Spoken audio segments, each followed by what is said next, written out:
Bring the lights down low, it's time to show. Lights, camera, you know what we mean. Behold the magic of the silver screen.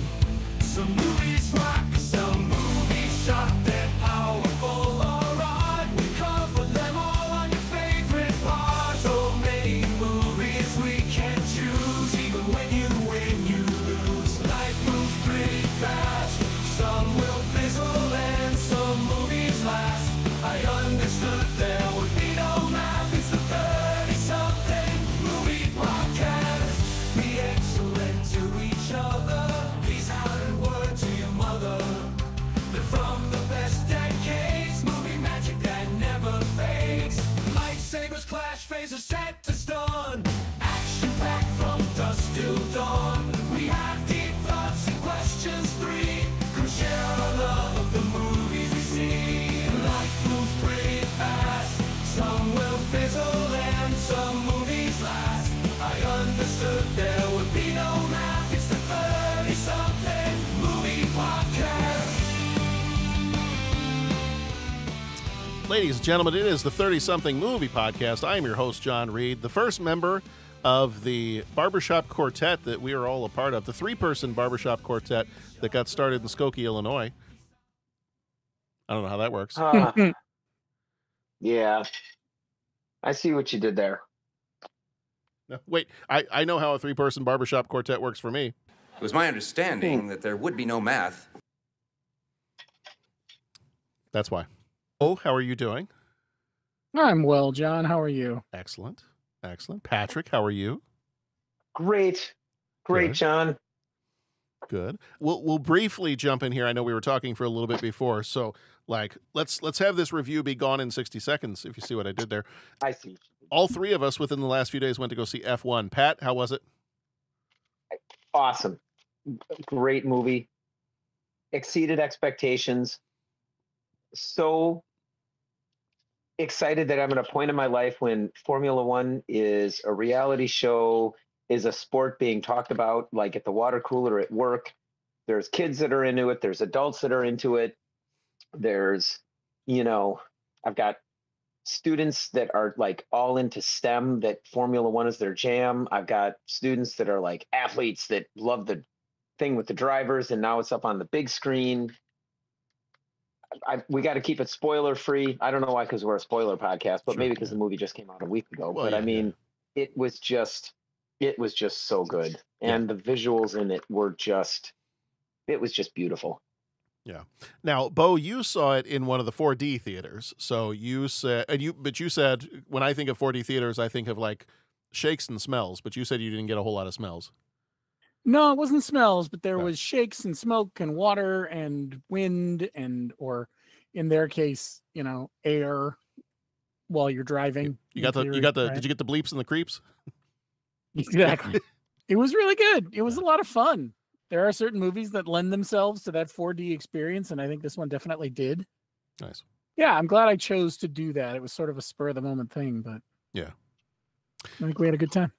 Good. Yeah, we went to go see it today. My daughter is the Formula One fan in the house, and so we went to go see that one today. Took her to go see it, and it was a lot of fun. It was, in my opinion, it's one of those, like, if you're going to go see something in the theater, sure, it would be, if you've got a big TV at home, it's going to be fun to watch at home, but I feel like you get a movie like this, and you kind of have to see it on a big screen with the big speakers and all that. Like, that's the place where it was designed for. It'll still look good on your home theater, but I think a movie like this, just like in the next couple weeks, I'm going to do the same thing for Superman. It'll look great at home, but that's one of those that I feel like you got to go to the theater to see that at least once. Mm-hmm. And that was this one too. It was a lot of fun. Yes. Did Nora enjoy it? She did. Yeah, very much so. In fact, when I mentioned that Bo was going to see it in a 4D theater, she's like, "Oh, I would do that." So, So there's a possibility that if she could convince some of her friends to go see it, she'd probably go see it again. Nice. I don't know how many of her friends are Formula One fans, but well, but we'll see. They can't all be perfect. That's true. That's true.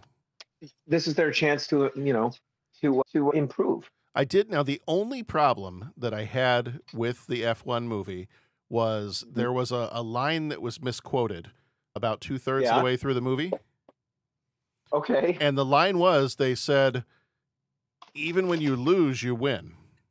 Yeah, I caught that. Yeah. Yeah, I didn't, I mean, that I was took, like, it took me out of the movie for a minute.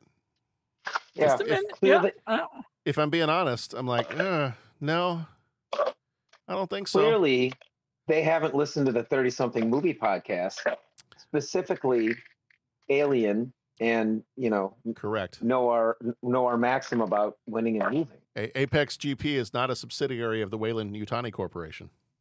That's right. So that was my only problem, though. That was the criticism that I have. So,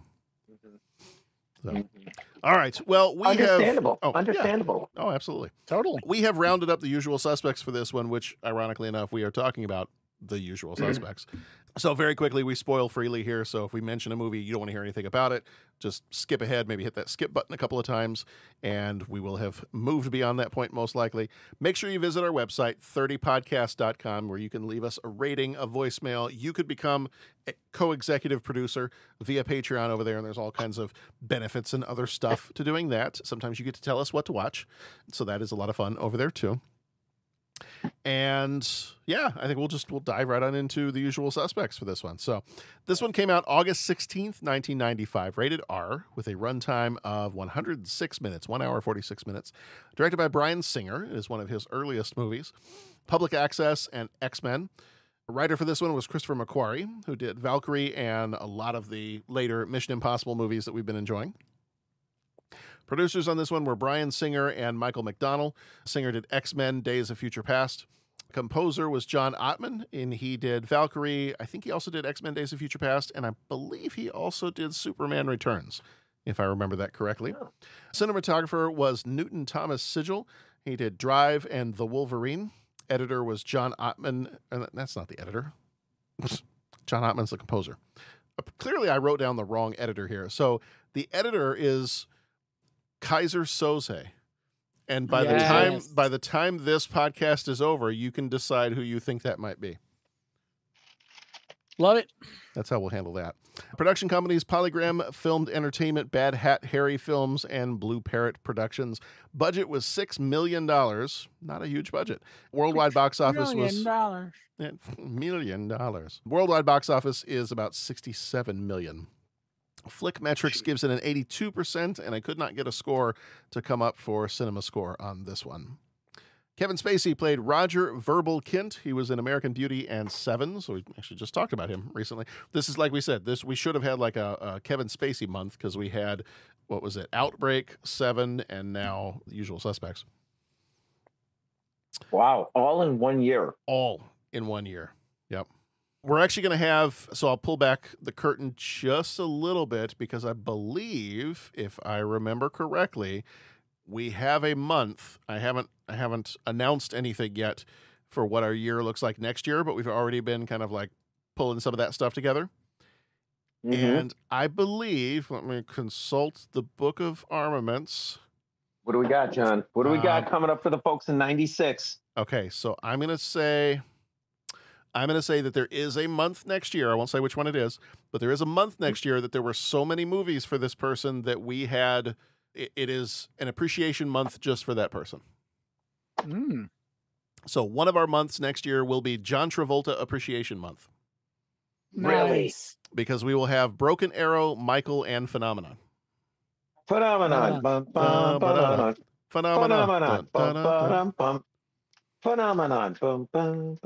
Okay, so Pat, remember that joke like almost exactly a year from now.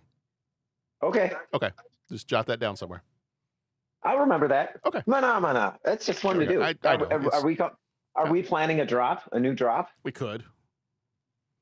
I have a year to plan for it, so sure. 1996. Gosh, a year. Yeah. You don't have a year to plan anything. That's pretty good. Yeah. I'm so excited for the 96 movies. Oh, when I show you the list of what's potentially going on so far, it's some fun stuff. Mm-hmm. Yeah. So place your votes. We gotta let people Podcast vote, and so if podcast listeners, I'll send that out there. I'll put that up on our website if it's not already out there, and I'll put it on some of the social medias. But yeah, so put in your votes because we're locking those in fairly soon, so we can start to get ready for that. Gabriel Byrne was in Stigmata and Miller's Crossing. Benicio del Toro was Fred Fenster. He was in Traffic and Sicario. Stephen Baldwin was Michael McManus. He was in Biodome and The Flintstones in Viva Rock Vegas. Biodome, yo, man. Kevin Pollak was Todd Hockney. He was in A Few Good Men and Grumpy Old Men. A lot of men. Chaz Palminteri was Agent Dave Kuyan. He was in Bullets Over Broadway and A Bronx Tale. Pete Postlethwaite was Kobayashi. He was in Inception, and why do I have that note showed up weird too? He was also in Romeo plus Juliet. Let's see. Giancarlo Esposito was fun in this one. He was FBI agent Jack Bear, who was in Breaking Bad and Do the Right Thing. Dan Hedaya was Sergeant Jeff Rabin. He was in Alien Covenant and The Thin Red Line. And Susie Amos was Edie Finneran. She was in Titanic and The Doors. So some fun stuff for this one, trivia-wise. The whole idea for The Usual Suspects, this is almost a little bit of a Canon Films thing. The whole idea for The Usual Suspects started with just one image, 5 guys standing in a police lineup, and the poster concept became the spark that started off the story writing. So a little bit like when a few years ago, we talked about Canon Films and kind of how they were a little crazy about how they did things, and the 2 guys that were running that studio would sometimes just bring in a concept poster to try to pitch this to investors, and they would just make up the story as they went along. So this is certainly not a Canon film. This is like no. a million times better quality than most of the Canon films, but it sounds like a similar idea. Screenwriter Christopher McQuarrie, who I said before we know from the last few amazing Mission Impossible movies, used to work at a detective agency, and you can totally feel that in this movie. His experience, he added some of the grit and authenticity to how both the crooks and the cops are portrayed in here. My understanding is a lot of the main characters in this, their names were taken from some of the people that he worked with when he was at that detective agency. The one that I think got changed was Keyser Söze. I think he named the villain after one of his bosses and then showed the script to his boss, and his boss was like, yeah, why don't you change that name? I don't really want my name associated with this like outright evil dude. Mm-hmm. So. Yeah. Yeah, we got to be careful naming criminal, the main bad guys in our movies after our bosses. Right, after real No people. matter how much we would love to do it at times. Sure, yeah. Well, that's how you get He Who Must Not Be Named. Sure. Yeah. Yeah. Yeah, for that one person that worked for middle manager Bob Voldemort. Exactly. Yeah. Okay, middle manager Bob Voldemort is going to possibly be one of the funniest You're things I hear all day. you're missing the obvious correct name there. Oh, what would it be? Voldemort Lumberg. Oh, mm-hmm. Voldemort Lumberg. That's funny. Right. So I'm going to have to ask you to go ahead and Avada Kedavra him, Peter. Sorry. Hell, Lumberg. No. Never mind. Family Okay. podcast. All right. And to get back to the movie. Shift manager Steve Voldemort was the worst shift manager we've ever had at Starbucks. Terrible manager, terrible associate manager at Yankee Candle. Couldn't smell a thing. Oh, God. Now I'm just picturing Voldemort as like an assistant manager at a Yankee Candle in the mall somewhere. Well, and the reason he couldn't smell the candles is because he was really embedded in some other dude's head for a little while. That's true. Yeah.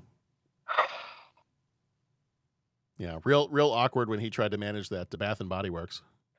Yes. Was the person trying to show off the shampoo, and it just ugh. Yeah, that doesn't go well. You ever heard the Greatest Gen guys talk about the back of Tuvix's head? I am on the Tuvix episode right now, and I Yeah. haven't gotten to the. I can imagine where this is going. Yeah, they'll use that for the next couple of years about things that disgust them. They'll bring back and re-reference the back of Tuvix's head, which I can pretty much understand. Yeah, yeah. That's kind of what it was like for Bob Voldemort when he was the assistant manager at the Bath and Body Works in the shampoo section. Yeah. Not a lot of demos going on after he worked there. The famous Verbal Kint line, "The greatest trick the devil ever pulled was convincing the world he didn't exist," was originally from a French poet, Charles Baudelaire. A little bit of a fun twist, the same quote pops up in the movie End of Days from 1999, which also stars Gabriel Byrne and Kevin Pollak. And Arnold Schwarzenegger. It's fantastic. It's about the devil. It's fantastic. Benicio del Toro was not the obvious pick for Fenster at first. Kevin Spacey actually recommended him for the role, which had originally been imagined for someone like, let's jump back to Repo Man for a second, Harry Dean Stanton was who they wrote that part for. But Del Toro ended up kind of stealing nearly every scene he was in, and when he auditioned for it, they thought it was perfect. Yeah, he was... Perfect is going to be like what I say every other word in my review for this movie. I'm just going to say. Okay, all right. And yes, so I completely concur. So that was absolutely perfect casting. I should skip the question. Did you like this movie? Yeah. Okay. Well, right. You can go ahead and put the question in there. You, as Jim Kirk once said, you may ask. Yeah. That's a little joke. All right. Chaz Palminteri. Yeah. I mean, like, we're all fans. I mean, that's not saying anything. I happen to him being interviewed. It's on YouTube. It's a podcast, and I forget the guy. I forget the name of the podcast that he was on. Okay. I think the guy that does the interview potentially used to be involved in organized crime and so forth. Okay. But it was an interview with Chaz Palminteri, and he was talking a lot about A Bronx Tale. Oh, yeah. It's absolutely incredible interview. Nice. It's not long, and it might be in multiple parts, but each part is only about 20, 30 minutes long. Okay. But it's, you know what, I might actually just go ahead and use the Google machine and figure out which one that was. But it was the Chaz Palminteri interview, and it's somewhat recent. It is just fascinating. Okay. And I'm glad that you do the levels of Michael Franzese. I'm probably mispronouncing that. I'm going to get my Italian card like revoked because of it. That's okay. He is. Yeah. Go ahead. No, I'm just going to say this says Chaz Palminteri talks JFK assassination history of Bronx Tale, and it's on Michael Franzese podcast, and it was up 4 months ago. Oh, okay. Nice. And then now there's one down here. It says Chaz. The one I watched was the Palminteri, A Bronx Tale sit down. Huh. Okay. And they really, he talks about the movie. He kind of gives his thoughts on life. They talk about one of the greatest lines in movie history. Mm-hmm. Spoilers for Bronx Tale. Now you can't leave. So I mean, it's really good. So if anyone wants to check that out, and I'm sorry for my mispronunciation. No, that's awesome. Yeah, he was, let's see, and we have not caught up on the most recent season yet, but we had been watching, there was a show called The Godfather of Harlem. Okay. With Forrest Whitaker, and it's great. And he plays a gangster in that one. Yeah. I think that's his most recent credit that I saw. Yeah. But yeah, no, he's great. He's pretty much great in everything I've seen him in. Yeah. No. All right, quick synopsis. Then we're going to do major moments for you. We break down the plot into 10 major moments to kind of do a little flyby of the plot there, and then we will dive into our deeper thoughts on this one. So, in a world where no one is who they claim to be, the surviving con man Verbal Kint recounts a twisted web of deception, pulling Dean Keaton, Michael McManus, Todd Hockney, and Fred Finster into a deadly heist masterminded by the mysterious Keyser Söze. As interrogator Dave Couillon unravels the tale, a shocking truth emerges. No one is who they seem, and the man you trusted may be the monster you fear.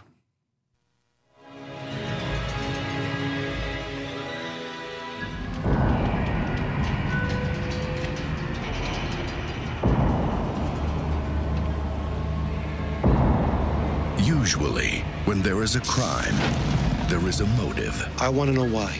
27 men died on that pier for what looks to be $91 million worth of dope that wasn't there. Usually, when there is a lineup, there's only one real suspect. This whole thing was a shakedown. And there's no way they'd line 5 felons in the same row. But this is not the usual crime. This is not the usual motive. He was in the harbor killing many men. Keyser Söze! He saw Keyser Söze. And these are not the usual suspects. Keaton. I'm a businessman. McManus. There's nothing that can't be done. Hockney. What, do you got a team of monkeys working around the clock on this? Fenster. Flip you for real. Verbal Kint. Roger, really. People say I talk too much. He doesn't know what you want to know. I don't think he does. Not exactly. But there's a lot more to his story, believe me. In a world where nothing is what it seems, The greatest trick the devil ever pulled He's here. was convincing the world I know he's here. he didn't exist. you've got to look beyond the usual suspects. I'm smarter than you. And I'm gonna find out what I want to know, whether you like it or not. I work for Keyser Söze. He feels you owe him. He does not expect all of you to live, but those of you who do will have $91 million. It was Keyser Söze, Agent Kuyan. I mean, the devil himself. I'm telling you, it's Keyser Söze! There is no Keyser Söze. Keaton always said, I don't believe in God, but I'm afraid of him. Well, I believe in God. And the only thing that scares me is Keyser Söze.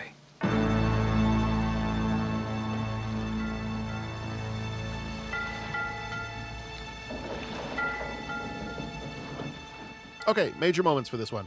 We start off with the massacre at San Pedro Bay. So we open with a bit of a bloodbath here. A ship in San Pedro Bay goes up in flames after a mysterious man referred to as Keyser executes Dean Keaton and torches the scene. When authorities arrive, they find 27 bodies, 2 survivors, and no drugs. Which is fine because the Hermanos Rodriguez do not approve of drugs. Mm-hmm.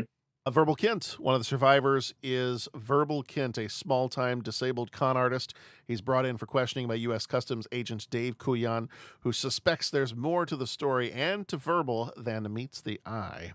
Then we back up a little bit to 6 weeks earlier in New York.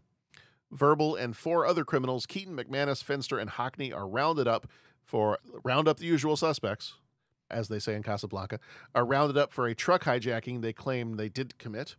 While stuck in holding, they decide to get revenge on the NYPD with a jewel heist. I'm gonna stop there for a second. We'll make some comments. Please read the card in English.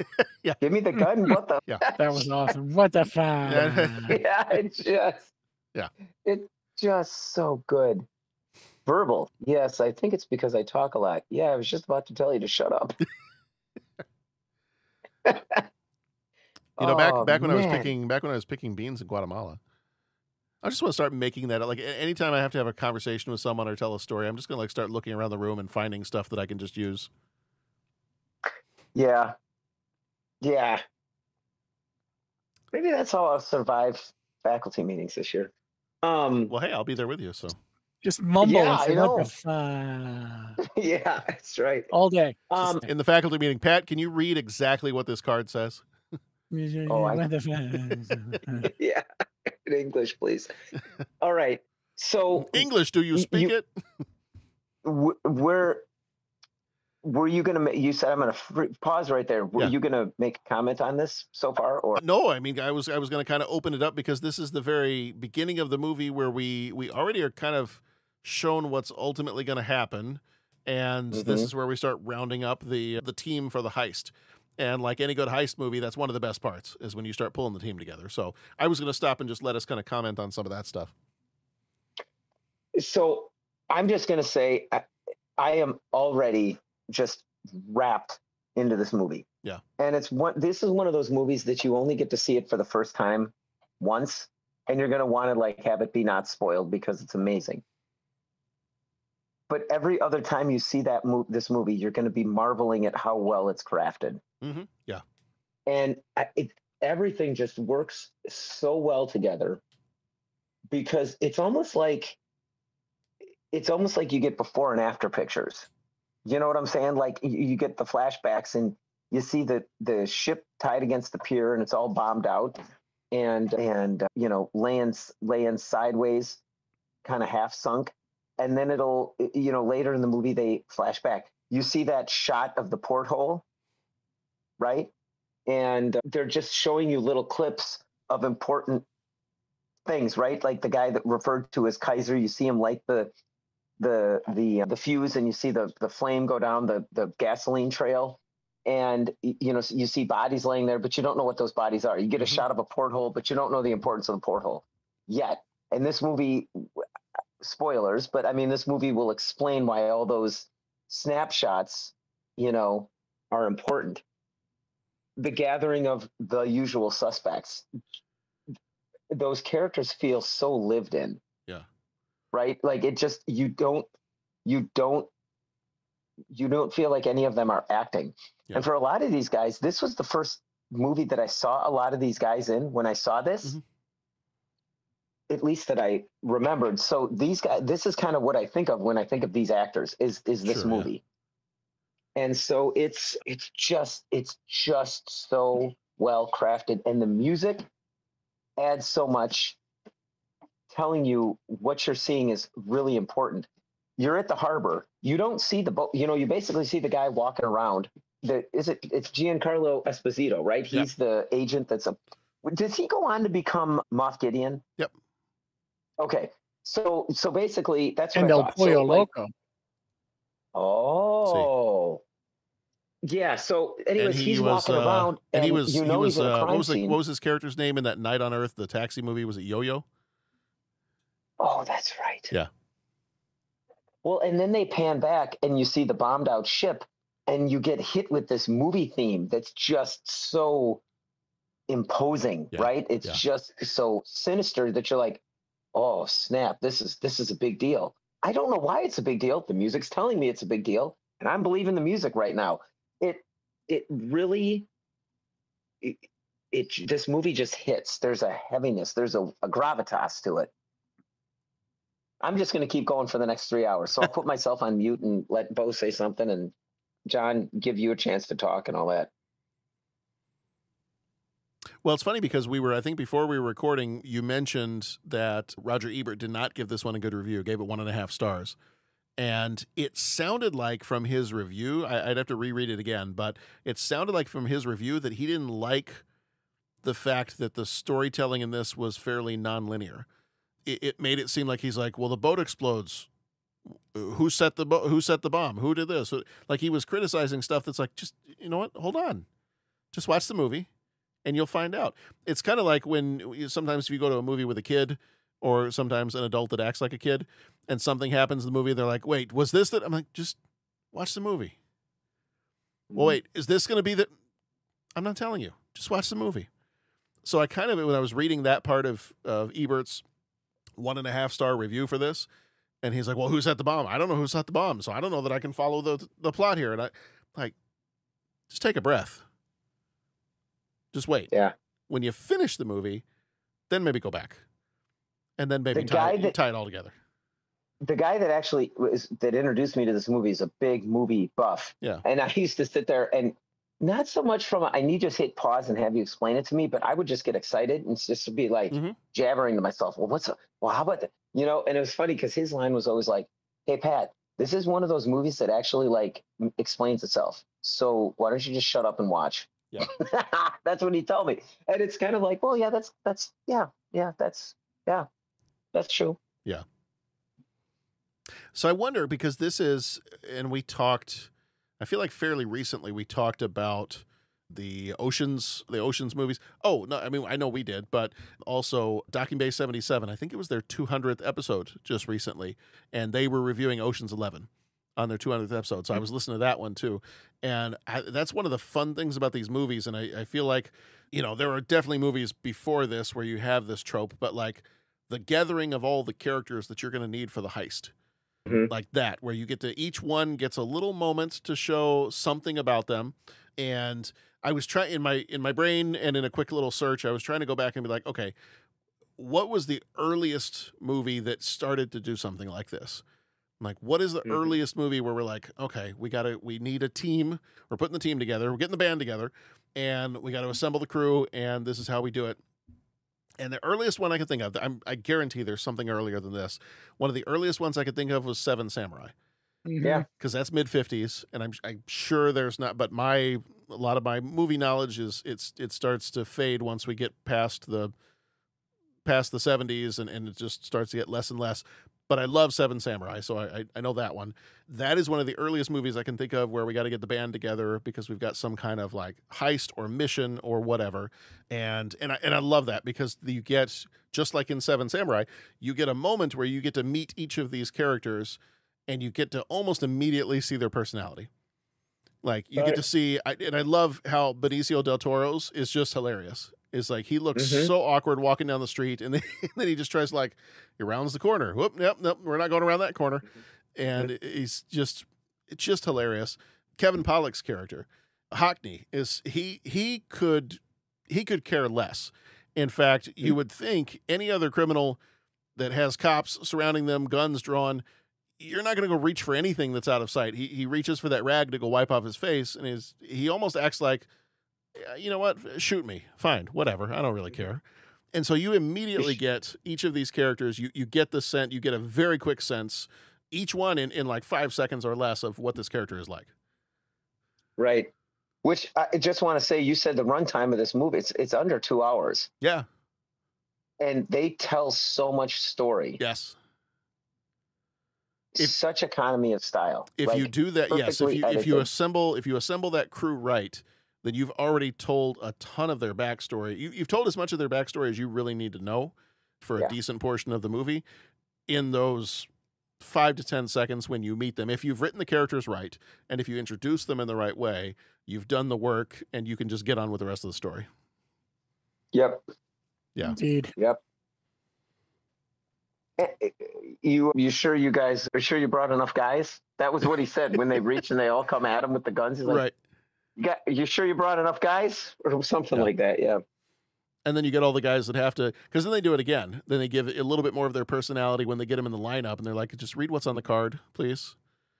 You read what's on the card in English, please. This guy reads from a card. This guy's reading from a card. Was there something in the trivia as to why they were all laughing in the lineup when Fenster was going to read? I didn't see anything. Was that just kind of, I thought there was something in that scene that caused them all to laugh. But if not, I thought that was so well crafted. Because again, it establishes that these guys all kind of know each other. Yeah. Just that one scene, just that little bit where Fenster stands up and just starts laughing. The way I think the camera is shooting not at them, but like next to them, like you're in the lineup looking at them. Do you know what I'm saying? Yeah. And so how incredible is it crafted like that to where now you're in the lineup with these guys and you feel like you know them because now they're all just sitting there laughing. And so it's like, okay, well, you know, you get a little bit of the locker room kind of a mentality with these guys. And even if they don't know each other, there's kind of this sense of like it's not really honor among thieves, but it's like we all have something in common. Like we've all been through this before. We all know what's going on. So even if I don't really know who you are, like we've been through this. This is not our first rodeo. Yeah, and again, it's here. We'll borrow this from the 30-something, not 30-something. We're 30-something from the Greatest Gen podcast. Is they're playing chess. Everyone else is playing checkers. Yeah, yeah. Well, actually, not everyone else. There's someone playing, well, 3-dimensional chess, if I'm going to carry that metaphor too far. But yeah, when they're in the lineup, but then they're getting interrogated. And it's just like they go to the one guy and it's just like, I forget, were they talking to McManus? And they're like, yeah, Fenster told us everything. Or Fenster, and they're like, yeah, McManus told us everything. Yeah. And he's just like, oh, they did? Oh, and he does that thing where he shakes his head and stuff. And it's just like, I'm just not believing you. Yeah. You know, and like the Kevin and the Todd Hockney guy is funny. He's like, I want my lawyer. You guys are such trouble. Yeah, go ahead. Like, whatever. You know, you know what happens if you go to jail? Yeah. Yeah. I mean, just absolutely, that is classic. When they introduce Verbal Kint, I was just about to tell you to shut up. The way they shoot it lends itself. I mean, it was like, because everything was like I think just different cameras, and it was the camera was cutting to the different people when they were having the conversation. Yeah. You know, and you could tell it was getting a little bit, a little bit salty between Gabriel Byrne and everybody else. And then it was, and they're going back and they establish all that. Then it was like, who's that? And then it pans over to Verbal Kint. Different. So it's like, oh, this is the new guy. Who's the new guy? Yeah. Right? Was he really there? And then when the movie totally reveals itself, now you go back and watch that scene and like, okay, well, was everything that we saw with the discussion actually really happen? And then that whole idea that Verbal Kint was a character at all in that was fabricated, just like Kobayashi and Redfoot and so forth. And that's why we're panning over. Is this the little augmentation that he put in when he was talking to Agent Kulian? Right. Or was this part of it? And they just want to show that Verbal Kint's the new guy. But that one little, like the way that camera brought him into the shot was just, it just established so much as to Verbal Kint being the new guy. Yeah. And possibly a fabrication. Right. Right. Yeah, because by the time we get to the end of the movie, you have no idea. You a completely unreliable narrator. You have no idea if any of what he has told them is true. You have no idea if any of what you've seen in this movie actually happened. Yeah. So their revenge plot works. They rob some corrupt cops, escorting a jewel smuggler, score millions in emeralds, and leak the cops' corruption to the press. What was I didn't write it down. What was the name of the taxi service? New York's Finest. New York's Finest. Yeah. I was trying to, it was like, in my brain, it was like Helping Hand. I'm like, no, that's the Repo Man. That's not. Yeah. Oh. Yeah. New York's Finest. Yeah. Keaton, a former dirty cop trying to go straight, reluctantly helps them and gets pulled back into the criminal world. The group heads to Los Angeles to sell the jewels and gets a new gig from a middleman named Redfoot. Turns into a disaster. The target ends up dead, and they accidentally stumble into a heroin operation, not the jewel job that they expected. Enter Mr. Kobayashi, a slick lawyer who says he works for Keyser Söze, a mythical Turkish crime lord.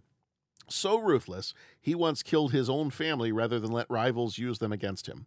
The crew, it turns out, had unknowingly stolen from Söze, and now he wants them to wipe out a massive drug shipment in San Pedro to make it right.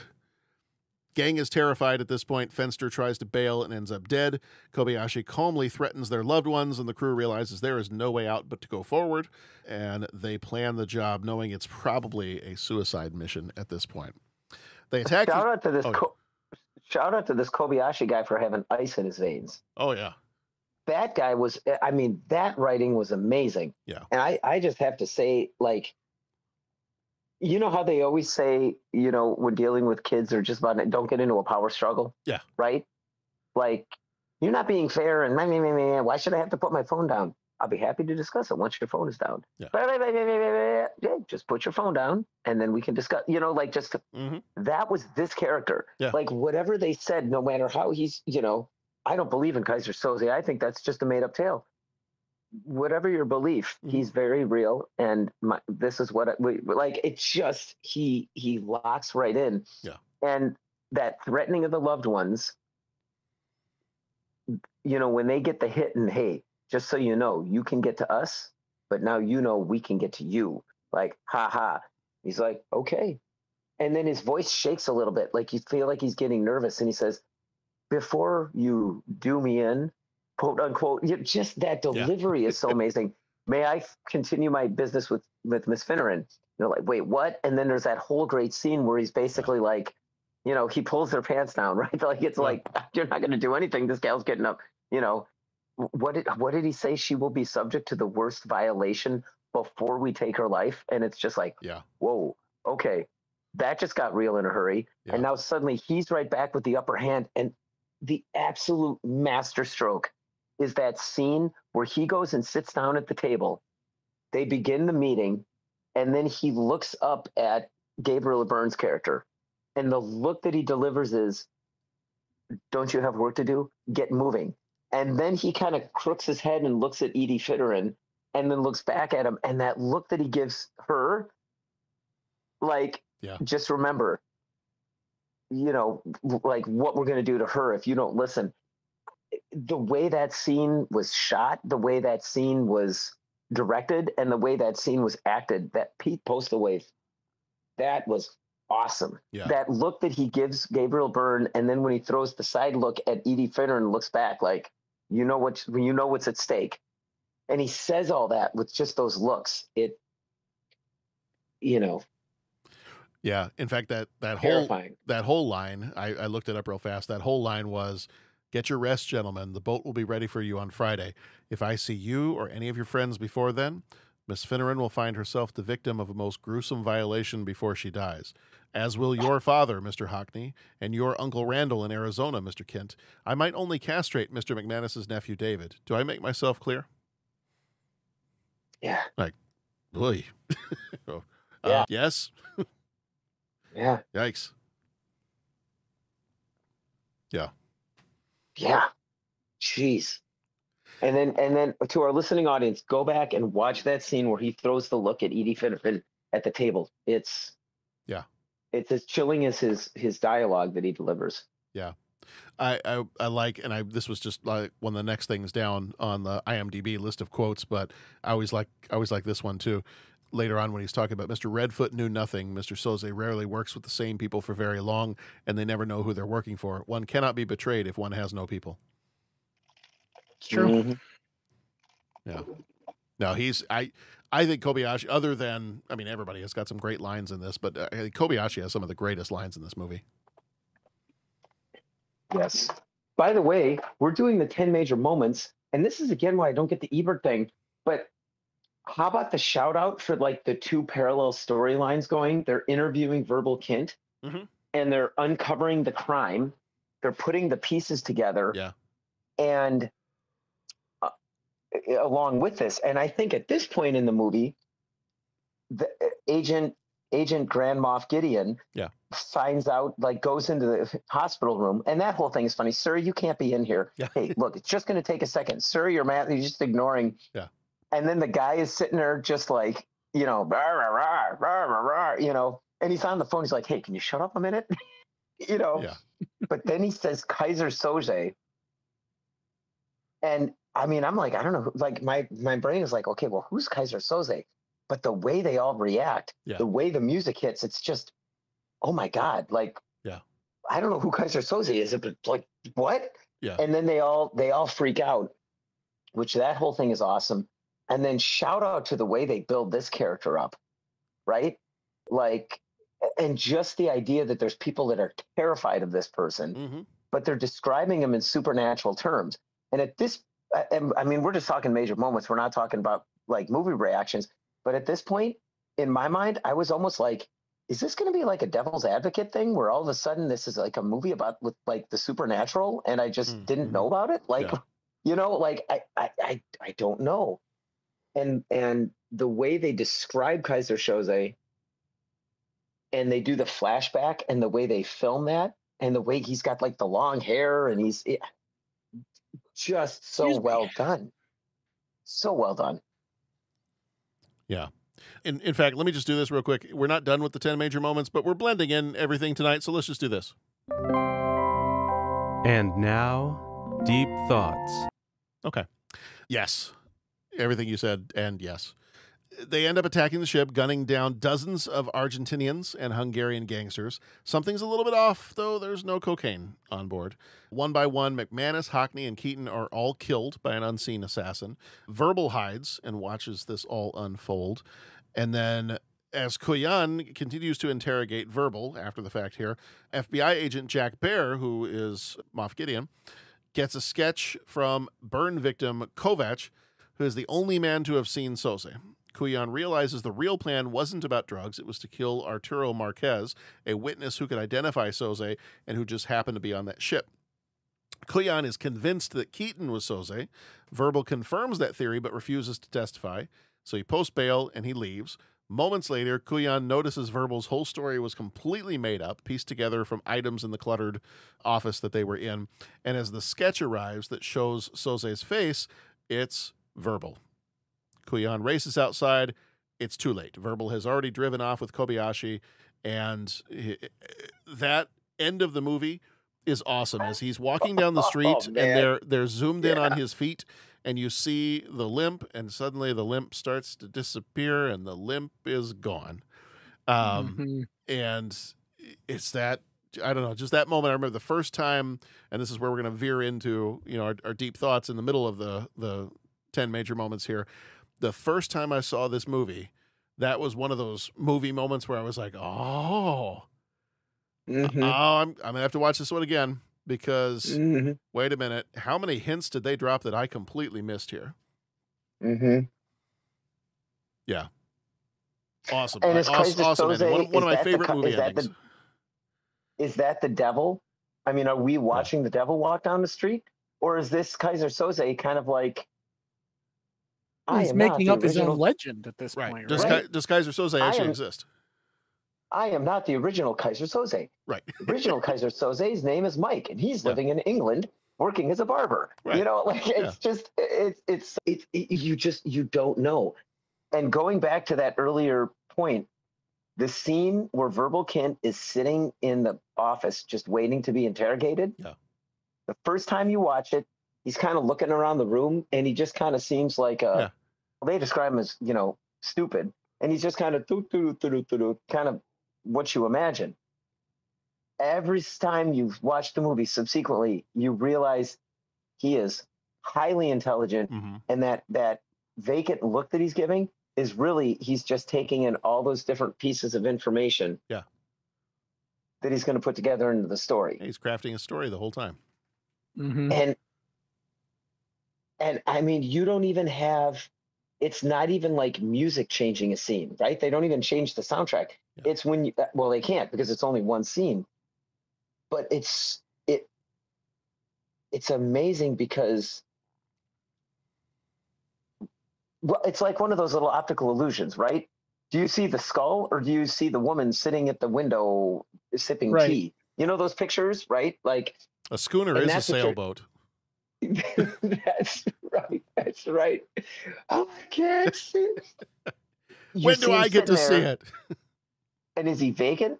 Just or is he just brilliant and just taking all these different things to put together in a story? But you're seeing the same thing. Yeah. And it's great because up until that point, you have no clue. Like in trying to follow along, you have no clue. Is Keyser Söze? And they've been hiding this the whole time. Is Kobayashi Söze? Is like, there's different people that I'm like, up until that moment, up until the moment that the picture comes in with the facts of Keyser Söze's not but artist drawing, sketch artist drawing. When that comes in and you see the scene where the limp disappears as he's walking down the street, I had no clue. First time watching this, I had no clue. I had no clue if Keyser Söze was real or not, if it was Kobayashi who really was Keyser Söze, if it was Keaton who was really Keyser Söze. Until that happened, I was completely locked in, completely had no clue. You know, you could have told me it was any one of them, and it would have still been like, oh man, that was a great movie. But to have that little kind of gotcha twist at the end, I was like, okay, that's cool. Yeah. That's awesome. My buddy that introduced me to this movie didn't like the fact that, I mean, I'd say Kobayashi, but his name wasn't even Kobayashi, right? That person was the one that picked him up. Yeah. He was always like, yeah, I just wish it was something, like they shouldn't have shown that. That weakened it and cheapened it. No. And I've thought about that for the past 30 years. 30 years I've thought about that point that he brought up, and it's like, does it really weaken it having Pete Postlewaite's character, whoever that is, in the car? Or does it not? Is that just my friend's preference? But I don't know that it detracts from the movie. I don't know. I was wondering if you guys had ever heard that or thought about that, or I hadn't thought about that. I don't think anybody else. I'm trying to remember like all the sequences of events and if anybody else ever actually saw him and would put two and two together on the name Kobayashi and him as the driver. It never bothered me. We'll put it that way. Okay. Well, so Pat, you already mentioned this, so we'll get into like deeper thought stuff now. You already mentioned this a little bit. So when did your friend introduce you to this? Was it around the time it came out? It was a couple years after. Because this was 95. So I'm trying to, I thought it would have been like 96 or 97 that I would have seen it. But I think it was 97, 98. That would have been my third year in college, because that's when my buddy Ben moved in and we were in the dorm, and he was a big movie guy. And I'd go down, you know, he'd be like, "You haven't seen this? Come on over. Let's watch this movie. Let's watch this movie." And it's just like, there's a whole host of, you know, a lot of the Quentin Tarantino movies, Heat, this, you go right down the line, that I saw that we'd check out together. So I just can't remember. If he was a year behind me in school, then it would have been, I saw this, you know, 97. But if not, then it probably would have been around like 98. So I'm just kind of rambling now. But I'd say it wasn't first run. I would say it was like, we got the movie, we rented it, and it would have been 2, maybe 3 years after it came out. I was looking back on my shelf because I thought I had a copy of this movie, but apparently I don't. That's really weird. I was absolutely convinced that I owned a physical copy of this movie. You lent it to someone, didn't you? I probably did. I've got a birthday coming up. I think I deserve to get a 4K Blu-ray of this for myself. There you go. I'd agree. Yeah. Yeah, first time I saw this was after, this definitely would have been after 7, and I think I didn't see 7 until early on in college, so we're talking 99-ish. And I think after I saw 7, that's when a lot of times I would run down to that little video store where on the weekends you could get like, you know, 5 VHSs for $2 or something. And I think after watching 7, I think I went down to the little video store and I was like, all right, I would like to watch some additional Brad Pitt, Morgan Freeman movies. This Kevin Spacey guy's super creepy. Let's find out what else he was in. And so I think after watching, if I remember correctly, I think after watching 7, I started to look for more Kevin Spacey stuff. And I was like, okay, this guy seems good. So let's find more stuff by him. And so I think pretty soon after watching 7, I pulled this one and was watching this one. And so that probably would have been like late 99, maybe early 2000 that I would have seen this one. And that's right around the same time that I saw Fight Club. So there are a lot of the, you know, and then not too long since I would have seen, I think, The Sixth Sense too. And so right around that time, you have all these movies that have like these crazy, just blow your mind endings. You know, thinking of 7 with the ending of that one, thinking of the end of this. What's in the box? It's Keyser Söze is in the box. That's a twist. That would be a bit of a twist, yeah. But yeah, so you have the end of 7. You had the end of The Sixth Sense. You had the end of The Usual Suspects. You have the end of Fight Club. And so it was kind of like there was a whole series of movies that I was seeing all around the same time that I was like, why don't all movies end this way? Like, because Ebert would shut them all down. That's probably true. It's not as special if you know, it's like back in the days when I was an English teacher, it's like if you use an exclamation point at the end of every sentence, then nothing is emphasized because then you're just shouting. Well, if everyone has a gun over the mantle.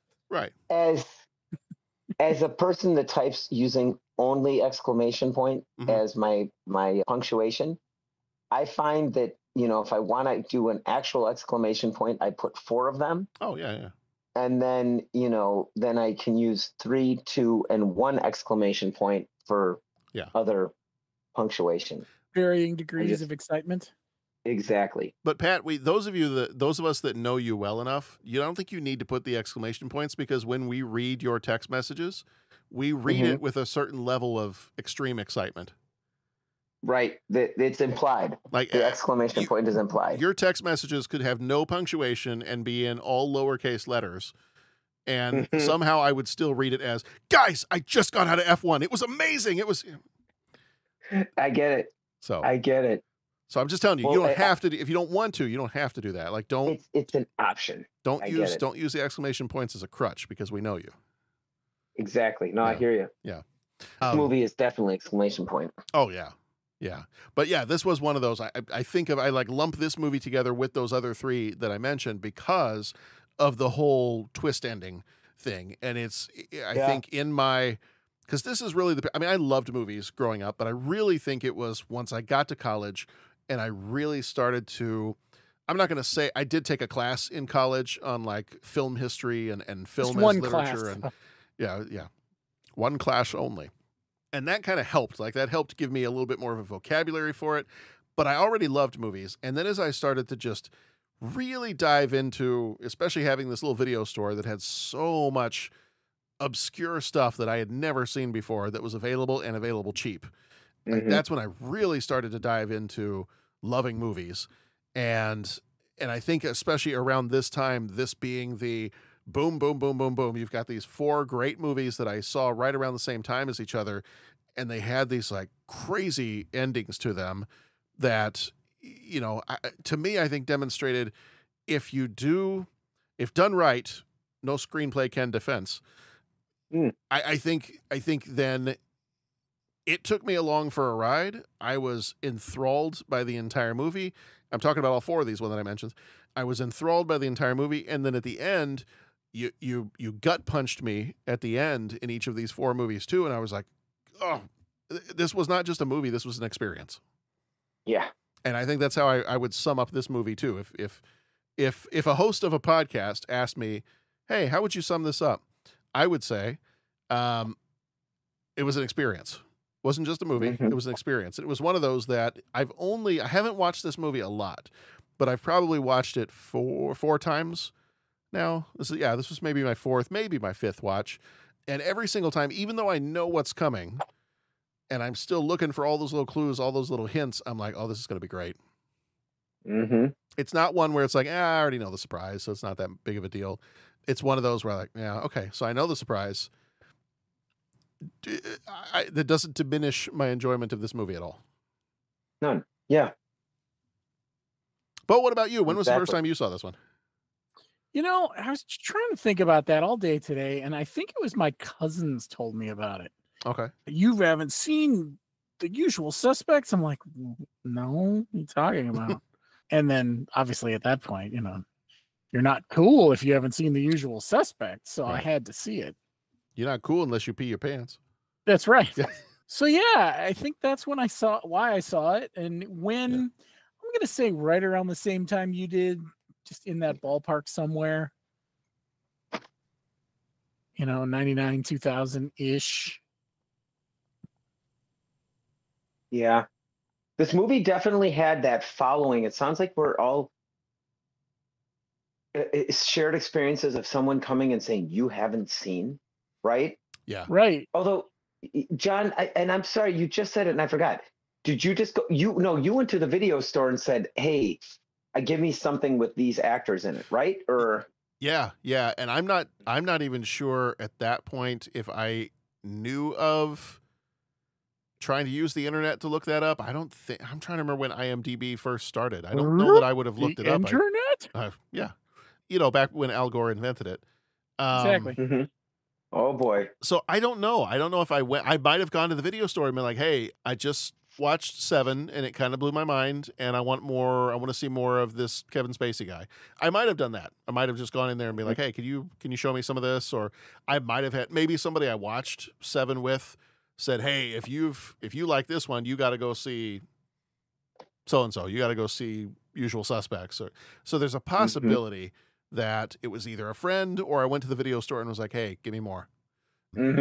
So yeah. So the possibility, I can't remember which one it was, but it was kind of like, I recall it was me seeking it out. I don't recall having a friend saying, oh, you haven't seen Usual Suspects. You got to see Usual Suspects. But in every conversation I've had about this movie since then, it is one of those kind of like word of mouth, somebody told somebody to go watch it kind of a deal. Yeah. So I absolutely agree with you. And even though you said you sought it out, it was still kind of like you went to someone and said, hey, I'm looking for a movie with these parameters. What can you recommend? And this is what came up. Right. So it was, you know, which, by the way, shout out for the late 90s, you know, I shouldn't say late 90s experience because this is how things were back in the 80s too, but for that old school experience of going to the video store and saying, "Can you give me a recommendation?" Oh, absolutely. Remember, you know, that's awesome. Oh, well, of course. So it's possible I looked it up on IMDb because I was curious. It's like, when did IMDb start? IMDb started, according to, I mean, if you can trust the internet, which you know, these days, it says it started in 1990. Wow. 90. Yeah. Okay. So it was part of a, yes. So this guy created it as a Usenet group in 1990. That sounds about right. And then eventually it kind of migrated over to the internet. I haven't found what year yet. God, how did it function as a Usenet group?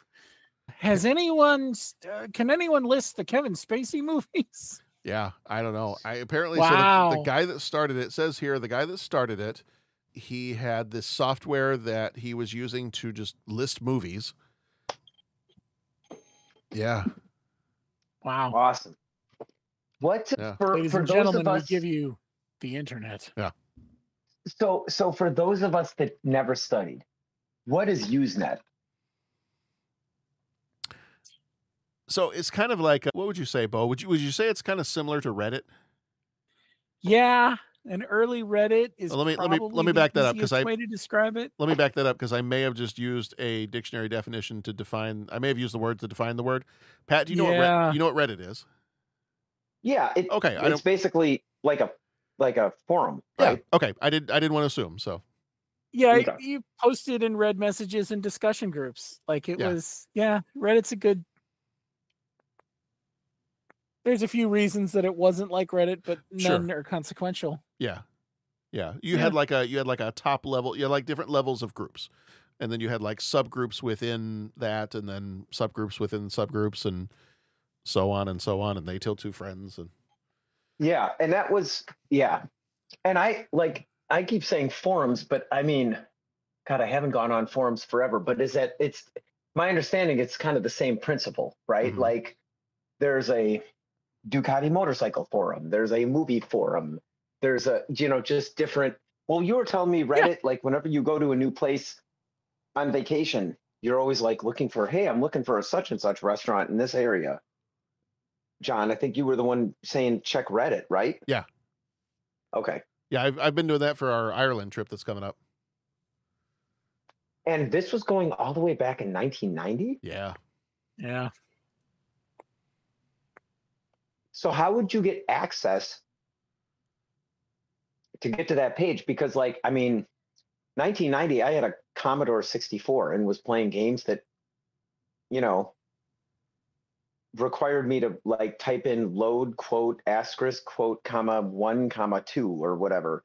Like how did you get on Usenet back in 1990?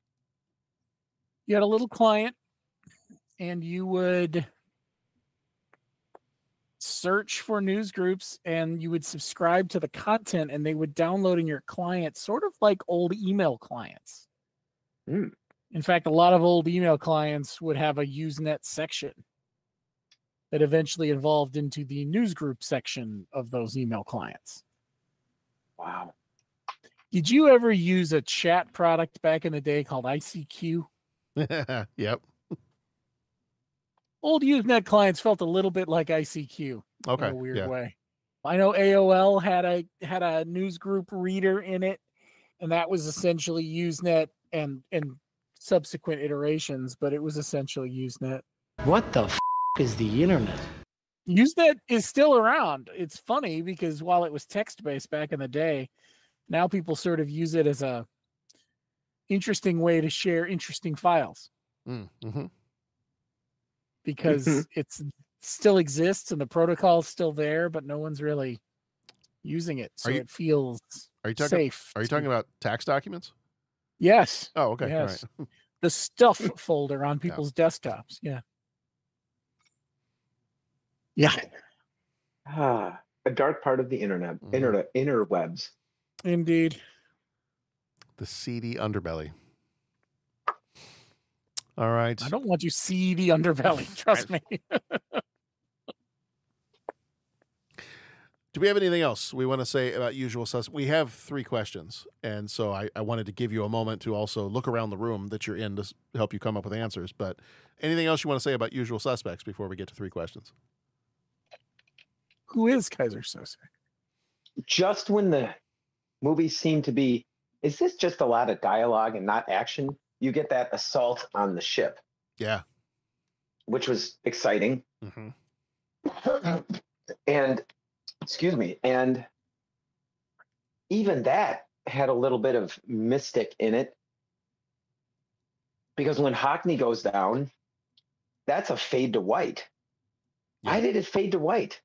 I don't know. I don't know that I need to know, other than it just added a little bit of mysticism to the movie. Yeah.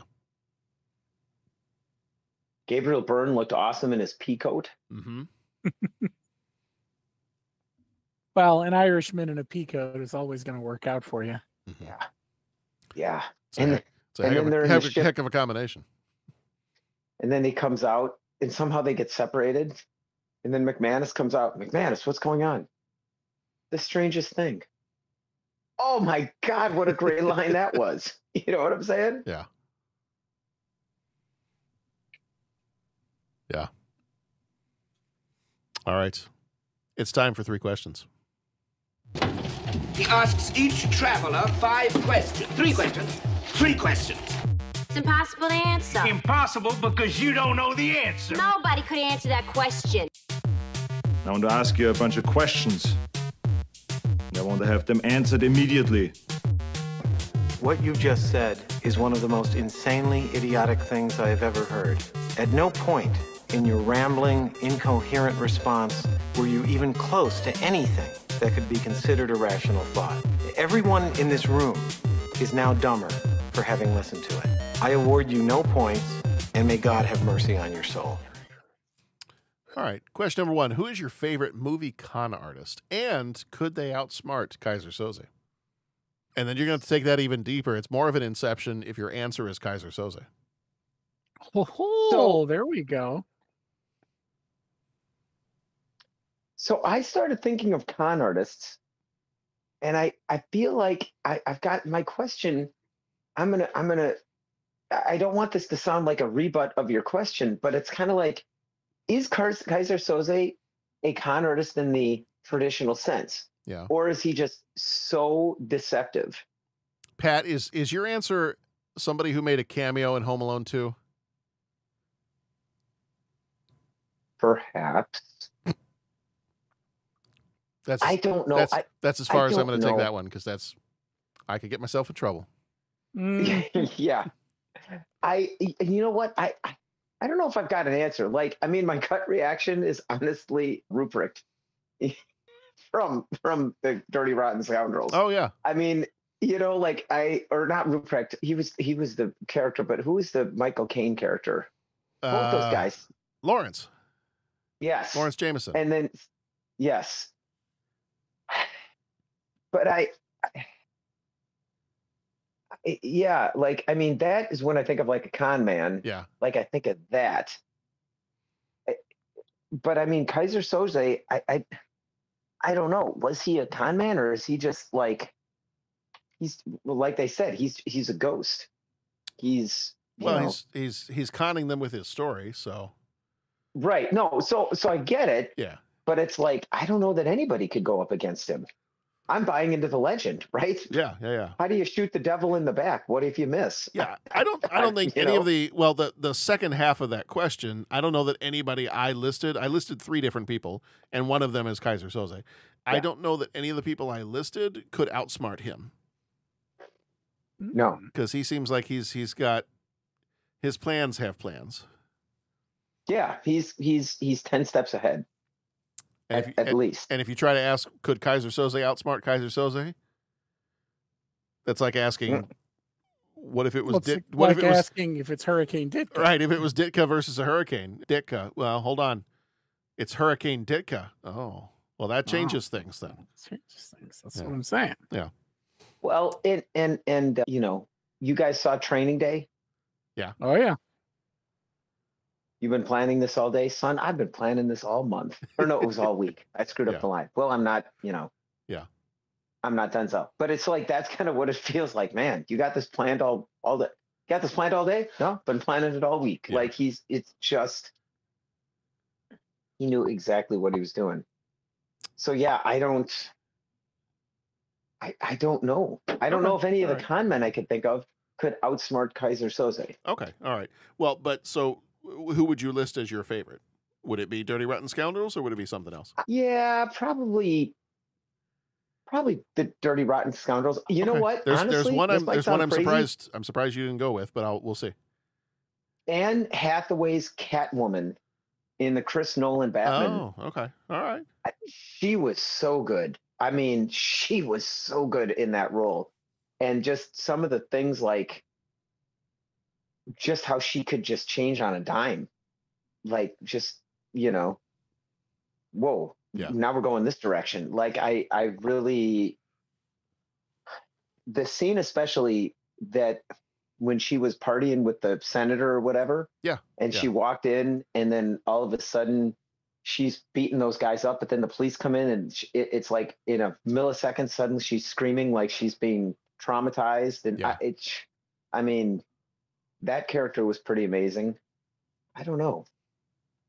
So here's a quick question. What do you got? I'm rambling. What do you got? So I'm going to ask you this question, and maybe based on the definition, we'll see what. How are we defining? Because I'm not even sure I, in my own brain, defined con artist. Does con artist immediately mean criminal? Because if I'm thinking of somebody putting together a con, then Ethan Hunt could possibly be a con artist. I also thought, I hear you, and I totally hear you. I was thinking of Face Man from A-Team, but then yeah. So yeah, I think Ethan Hunt would be allowable. Okay. I was thinking when you said con artist, I was thinking like con man. Yeah. But you know what? Yeah, and especially because you guys just we just did the big rewatch of all the Missions Impossible. Yep. How many of those movies were going one direction and then suddenly we're tacking back the other way? Right.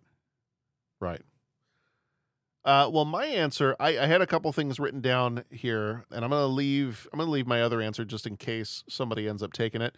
But I think the one I'm gonna go with, because I think it's the most fun out of some of the different kind of con artist type movies, I'm gonna go with Frank Abagnale in Catch Me If You Can.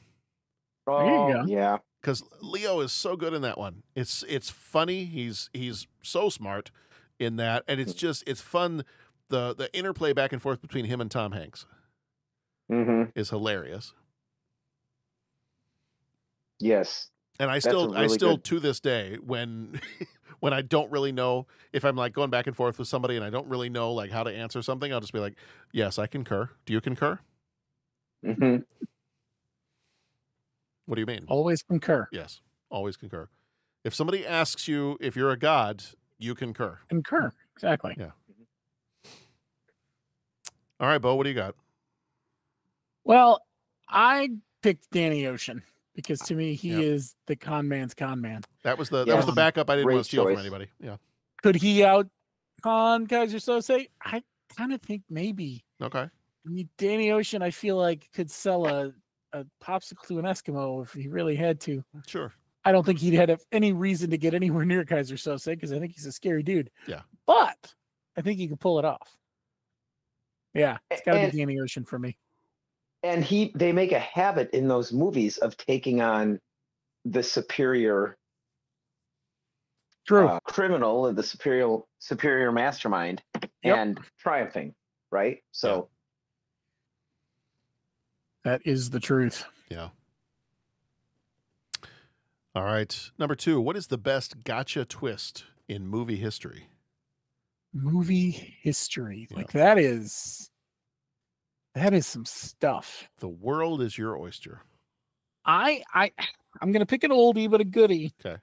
And I'm gonna say the original Planet of the Apes. Oh, nice. That's a good one. Mm-hmm. You did it. They did it. They finally did it. I think I obviously wasn't around when that came out, so it wasn't exactly like a twist I could experience, but I got a hunch that was a big deal. Yeah. I think the obvious that some people might think I would go with is the I am your father. Sure. I think so. I'm not gonna go with that one because while I think that's a huge movie twist, when I first saw that, I was so young it was not shocking for me. Mm-hmm. I was so young it was like, oh, okay, that's his dad. So I didn't have until I got a little bit older, and then I watched it, but I was to the point where I was like, oh, he didn't know. Mm-hmm. Yeah, it was not shocking to me as a young child. I just took it as, oh yeah, okay, that's his dad turned bad, and that's who he is. Mm-hmm. So I think probably and I had 3 that I wrote down here. And I know I mentioned a bunch of others earlier. I think I have to go with Fight Club because I think once we got to the end of that movie, the twist of, spoiler alert for anybody who hasn't seen Fight Club, go watch it. The twist of Tyler Durden not existing was like, wait, what? But I've just watched him in this entire movie. So that completely blew my mind. That is probably one of my favorites in all of movie history. I have a couple of others written down. I don't want to steal them for anybody, so I'll mention them in just a minute after you guys, after everybody's given theirs.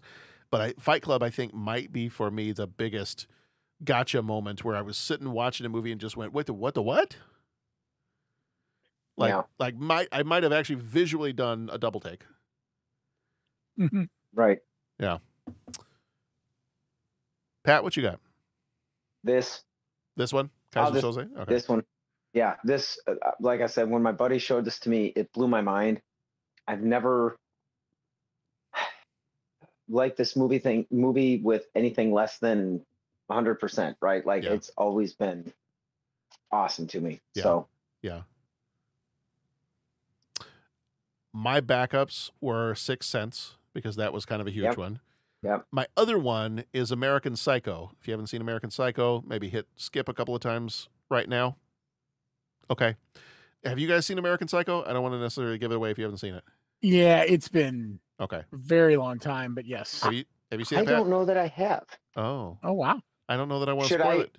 That's a good one. Well, should I take my earbuds out for the next minute? No. Okay. Okay, I don't want to spoil it for you.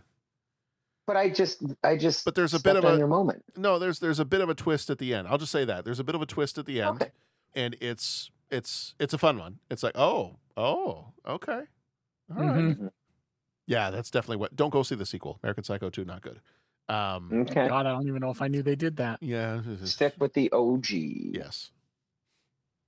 Yeah, pull the eternal sunshine of the spotless mind and just erase that from your memory. No. All right, at number 3, what's a small food or drink moment in a movie that is unexpectedly memorable? So something with food or drink. I guess it didn't have to be a small moment, but something with food or drink. For this one. I know. Yeah, I shouldn't say a ton, but I have a few that I came up with. I was like, ooh, I like that. Ooh, I like that. It's kind of like looking down the menu at your favorite restaurant. I'll have one of those. Yeah. And I'll have one of those. And yeah, this is a hard question. Well, what do you guys got? Give me at least one of yours. Blue milk. Ah, there you go. Blue milk in episode 4. Followed up by the sister green milk. Exactly. The very disturbing green milk in episode 8. Yeah, I feel like that's one of those, like, that launched a whole thing, and it's there for like a minute. Yeah. Like, if that. Like, it has nothing to do with anything, but man, did that launch products. Money was made on blue effing milk. Right now. I try to make blue milk every Star Wars Day, every May the 4th. There you go. So that was my, like, yeah. But then I've got some more, but I'll let you guys go in because I don't want to. Yeah. For me, Bad Dates from Raiders of the Lost Ark. Yes. There you go. Out freaking standing. There you go. Yeah, there's a lot of food moments in all of the different Indiana Jones movies, but that's a good one. I was gonna say Indy came up a couple times in my thought processes as well. Yeah. I think the top 3 that I narrowed it down to was my answer. See, I don't even know what my answer is. Okay, so my top, I'll give my top three. No, I know what my answer is. So I'll give my answer first, and then we'll run through all of our others. I'm going to go The Imaginary Feast in Hook. Oh, nice. Good choice. As a kid, that was so much fun. Watched that as a kid, and they have them do like the imaginary food fight, and then all of a sudden it's actual food. Mm-hmm. Like that was a lot of fun. I remember that. Yeah. Yeah. Okay. Well, some of my two other backups that I had here were Pulp Fiction. Yep. Mm-hmm. That is a tasty burger. Yeah.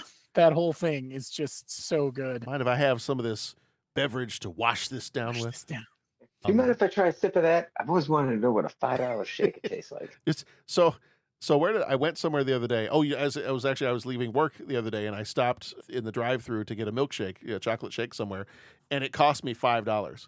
And when they handed me the shake, it was very small, and I looked at it and I go, "That's a $5 milkshake. That's a milkshake. That's ice cream. That's $5. Okay." And then I drove off. But so yes, I had that moment the other day. And because it was fast food, there was no tip involved. So you were not doing a bid on a tip. Correct. No. So it's okay. Yes. Yeah. Just want to put that out there. Yeah. Mm-hmm. So yeah, Pulp Fiction, Tasty Burger, and actually Pulp Fiction's got a couple of them. But yeah, Pulp Fiction, Tasty Burger, and then Goodfellas when they're chopping up the garlic with the razors in prison. Mm-hmm. Yeah. Yeah. Oh man, I know what I should have said. What should you have said? Oh, I got to change my answer now. Yeah, I got to change my answer. Any of the early food scenes in Amadeus. Okay. Oh, there you go. Because I remember watching that movie as a kid and thinking, I have no clue what any of these foods are. They look delicious. Mm-hmm. I don't know what they are. I want to eat all of them. So I'll have that be like, maybe I'll have it share a spot with the imaginary food fight in Hook. There we go. So what were some of your runners up? Well, you brought up Pulp Fiction. That was good. When Harry Met Sally. Yes, I'll have what she's having. I'll have what she's having. Lady and the Tramp. Yeah. Yeah. Anything from the Temple of Doom, but eyeball soup comes to mind. Chilled monkey brains. While popular in Cantonese cuisine, are not often found in Washington, D.C. I could go scene for scene in Willy Wonka and the Chocolate Factory, but those aren't little scenes, foods like there, but I mean, you're turning violet. Yeah. So and there's more, obviously, but those are the ones that I thought needed ought to be mentioned. Mm-hmm. Yeah. I feel like Pat should have mentioned the ignorance is bliss steak from the Matrix. Yeah. Yeah. That one was, I know that this was a good one. I know this steak doesn't exist. I know it's the Matrix telling my brain that it does. But if there's one thing I've learned, ignorance is bliss.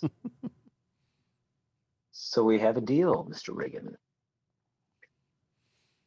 Don't worry, Pat. It's only 3.5, 4 more years until that one. Yes. Yeah. We can. Yeah. Got this, man. You got this. You can handle it. Yeah. Food scenes. I'm going to think of all of them right when we sign off. I'll call the love line. One of the best ones that we actually emulated a little bit ourselves was the Breakfast Club. Yeah. Yeah. Everybody brings their sushi and their Captain Crunch and their pixie sticks and. Right. Yeah. All right. Well, I think we've done a great job of recalling the time that we were all part of a barbershop quartet in Skokie, Illinois. In Skokie, Illinois. And then after that, we went to work picking beans in Guatemala. And yeah, it was a great time. So that's going to do it for The Usual Suspects. That's going to do it for this episode. And we are right at the beginning. We're almost in the middle at this point now of our Vengeance month of July. And so far we've had 7 and the usual suspects. We're going to take a little bit of a time jump back to the Wild West next week with The Quick and the Dead. Then we're going to jump back forward again to 1992, where we're going to be doing a Lethal Weapon 3 as one of our 10th anniversary rewatches. And then we're going to jump to Desperado. And then we're going to try to defuse some bombs with John McClane and Zeus in... Why do you keep calling me Hey Zeus? My name is Zeus. As in Mount Olympus. Do I look Hispanic to you? Die Hard with Vengeance is how we will finish out the month. And then if you're with us over on Patreon, our Patreon short is going to be Fantastic Four First Steps that will come out kind of towards the end of this month. And then our main Patreon episode will be Superman, the new Superman movie from this year. So we'll be covering that one a little bit later in the month after we've all had a chance to see it. So cool. Gentlemen, thank you as always for being here. Thank you, John. Thank you, John. All right. Everybody, be excellent to each other. Go watch some good movies. Go watch this one, definitely. If you have not seen it, you need to see it now that we've spoiled the whole thing for you. But yes, definitely go check this one out if you have not. But be excellent to each other. Go watch some good movies, and we'll see you back here next time. Bring the lights down low, it's time to show. Lights, camera, you know what we mean. Behold the magic of the silver screen. Some movies rock, some movies shock. They're powerful, alright. We cover them all on your favorite part. So many movies we can choose. Even when you win, you lose. Life moves pretty fast. Some will fizzle and some movies last. I understood there would be no math. It's the 30-something movie podcast. Be excellent to each other. Peace out and word to your mother. They're from the best decades. Movie magic that never fades. Lightsabers clash, phasers set to stun. Action packed from dusk till dawn. We have deep thoughts and questions through.